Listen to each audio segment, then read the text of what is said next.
புவியீர்ப்பு என்பது மேல் உள்ளவற்றை கீழ் நோக்கி இழுக்கும். கவிஞரை பற்றி கவிஞர் சொல்கிறார், புவியீர்ப்பு என்பது மேல் உள்ளவற்றை கீழ் நோக்கி இழுக்கும். ஆனால் கவிஞர் ரஃபீக் பாக்ஷா என்ற கவியீர்ப்பு மையம், இவர் கவியீர்ப்பு மையம், நம்மை மேல் நோக்கி இழுக்கும், உயர்த்தும். நம்முடைய கவிஞருடைய மதிப்பீடு இது. அது 100 விழுக்காடு உண்மை என்பதை நம்முடைய கவிஞரின் படைப்புகளில் என்னால் பார்க்க முடிந்தது. ரொம்ப வியக்கக்கூடிய ஒன்றாக இருக்கிறது. காணிக்கை முதல் கவிதையே ரொம்ப நுட்பமானது. மண்ணால் ஆன உடல் மண்ணுக்கே போய்விட்டது. நம்முடைய உடல் மண்ணால் ஆனது என்கிறார். ஐம்பொருளால் ஆனது உடல்.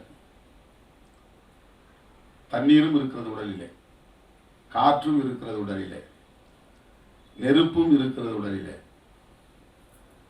மண்ணும் இருக்கிறது. இந்த ஐம்பூதங்களில்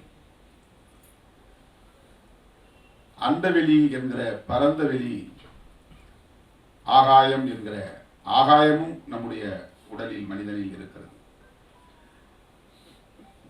நிலம், நீர், நெருப்பு, காற்று, ஆகாயம், ஐந்தும் தான் பிரபஞ்சம்.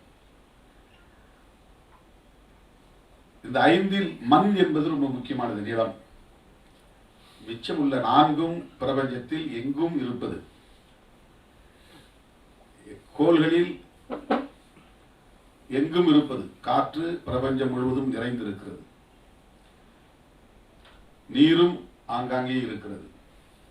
நீர் திவலைகள் தான் காற்றாக. காற்று சேர்ந்தால் நீர், ஹைட்ரஜனும் ஆக்சிஜனும் சேர்ந்தால் நீர் தான். நீரும் இருக்கிறது.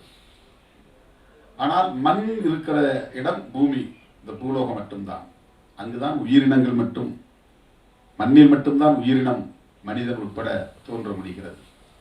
ஆக இந்த ஐம்பொருளில் மிக முக்கியமான பொருளாக இருப்பது மண் என்கிற நிலம். ஆகவே மண்ணால் ஆன உடல் என்று சொல்லுவது சரியான பொருத்தமான ஒன்று. ரொம்ப தத்துவார்த்த அடிப்படையில் புரிந்து கொள்ள வேண்டிய ஒன்று. ஐம்பொருளால் ஆனதுதான் அத்தனை உயிரினங்களும். இந்த உயிரினத்தில் உடலில் இருக்கிற உயிர் போன பிறகு உடலில் இருக்கிற காற்று காற்றோடு கலந்து விடுகிறது. உடலில் இருக்கிற நீர் ஆவியாகி விடுகிறது. இரத்தமோ அல்லது வேறு வகையான நீரோ, அவை அனைத்தும் இந்த பிரபஞ்சத்தில் ஒன்றாகி விடுகிறது. ஆகாயம் எது? ஆகாயம் என்று ஒன்று உண்டா? எலும்பை மண்ணுக்கு சமமாக சொல்லலாம், இரத்தத்தை நீருக்கு சமமாக சொல்லலாம், மூச்சை காற்றுக்கு சமமாக சொல்லலாம். உடலில் நாம் பேசுகிற போது ஏற்படுகிற ஆற்றல் வெப்பத்தால் வெப்ப ஆற்றல் தான் இயக்க ஆற்றலாக மாறுகிறது. நடந்தாலும், நின்றாலும், பேசினாலும், எழுதினாலும், சிந்தித்தாலும் செலவாகிற ஒவ்வொரு ஆற்றலும் வெப்ப ஆற்றலாக மாறிய பிறகுதான் அது இயக்க ஆற்றலாக மாறுகிறது. வெப்பம் இருக்கிறது. உடம்புல சூடு ஏறி போச்சு. சூடு ஏறினதுனால தான் நமக்கு நோய் வருகிறது. அதை பித்தம் என்பார்கள். ஆகவே வெப்பம் இருக்கிறது, சூடு இருக்கிறது, நெருப்பு இருக்கிறது, நீர் இருக்கிறது, காற்று இருக்கிறது. எலும்பு மக்கி மண்ணாகி போகும். கடைசியில் மண்ணா போயிடும். எலும்பு கிடக்கும் மண்ணில் கொஞ்ச நாள் கழிச்சு பார்த்தா மக்கி போயிடும். தட்டி விட்டு பார்த்தா மண்ணா இருக்கும். அது மண்ணிலிருந்து உருவாவதுதான் எலும்பு. ஆகாயம் எங்கே இருக்கிறது?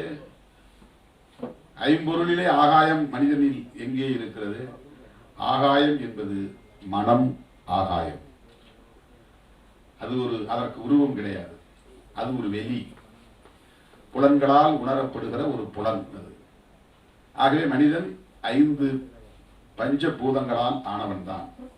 ஆனாலும் அவனை மண்ணால் ஆனவன் என்று சொல்லுவது மிகவும் ஆழமான ஒரு சிந்தனை. நீ மண்ணா போகணும், மரிச்சு போகணும் வசைப்படுவாங்க கிராமத்தில் போன. மண்ணிலே தோன்றியவன் மண்ணாகி விடுகிறான். அதான் மண்ணால் ஆன உடல் மண்ணுக்கே போய்விட்டது.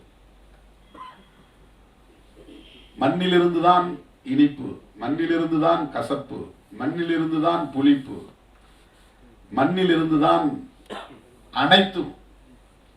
இனிப்பை, இனிப்பான மரங்கள் நமக்கு மண்ணிலிருந்து ஈர்த்து தருகிறது. அதனுடைய வேலை மண்ணில் இருக்கிற இனிப்பை அது பிரித்து தருகிறது. வேப்ப மரம் மண்ணில் இருக்கிற கசப்பை பிரித்து தருகிறது.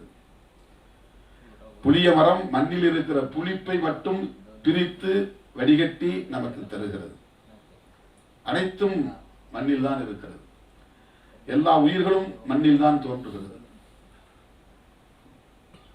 நீரில் தோன்றுகிற உயிர்கள் கூட நீர் என்பது மண்ணில் தான் இருக்கிறது. நீர் தனியே நீர் இல்லை. கடலில் நீர் இருக்கிறது. நீரின் அடி ஆழம் எங்கே இருக்கிறது? மண்ணில் தான் இருக்கிறது. மண்ணில் தேங்கி இருப்பதுதான் நீர். ஆகவே அனைத்து உயிர்களும் மண்ணால் ஆனது. மண்ணால் ஆன உடல் மண்ணுக்கே போய்விட்டது. உயிர் உன்னுடையதென்று சொல்லி நீயே பறித்து கொண்டாய். என்னிடம் என்ன இருக்கிறது உனக்கு காணிக்கையாய் செலுத்த. இது வாழ்க்கையின் தத்துவத்தை உன்ட்ட நான் உனக்கு கொடுக்கறது என்ற என்ன இருக்கு? உயிர் தான் என்கிட்ட இருந்துச்சு. அந்த உயிர் தான் உனக்கு கொடுக்க முடியும் காணிக்கையா. அதை நீ எடுத்துக்கிட்ட. இதை உணர்வது தன்னை உணர்வதற்கான முதல் படி.